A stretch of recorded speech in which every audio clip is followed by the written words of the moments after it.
This episode of Paddling TV is brought to you by Bic Sport Paddle Surf, helping you have more fun and fitness on the water since 1979.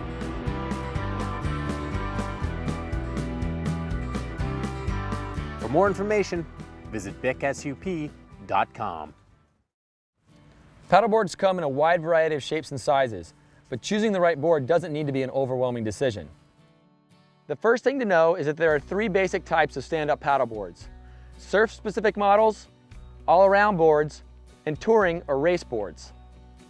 Surf-specific stand-up paddleboards are typically shorter, narrower, and have a narrower nose and tail than all-around and touring or racing boards. These boards are great if you're going to spend all of your time in the surf zone. However, the trade-off for that narrower board is that they're going to be much less stable. All-around boards are typically thicker, wider, and longer than surf-specific models. These are the most versatile types of stand-up paddleboards. They're great in all kinds of conditions. You can take them out and surf them in the surf zone, but they also are typically really good for flat water paddling. Touring boards are longer and typically have a pointy nose and are designed specifically for flat water paddling. These boards are great if you know you're going to spend your time cruising around on your lake, river, or even open ocean touring. A version of a touring board is a race board. Race boards are just like touring boards, but they're much narrower. A race board is going to be much more difficult to stand on, so that's more of an advanced board. Touring boards are typically quite stable, so they are really good for beginners. Once you've established the type of board that fits the type of paddling you plan to do, there are a few other considerations that will help pinpoint what board is right for you. Most importantly is your size in relation to the board, and the volume is a great way to think about the board size.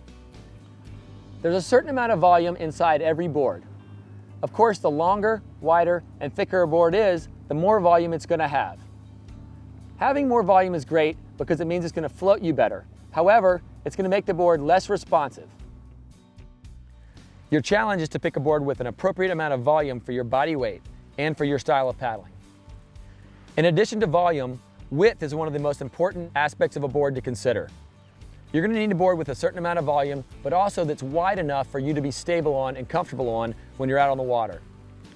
Now that we've taken a look at the styles of boards as well as sizes of boards, let's talk quickly about construction and materials.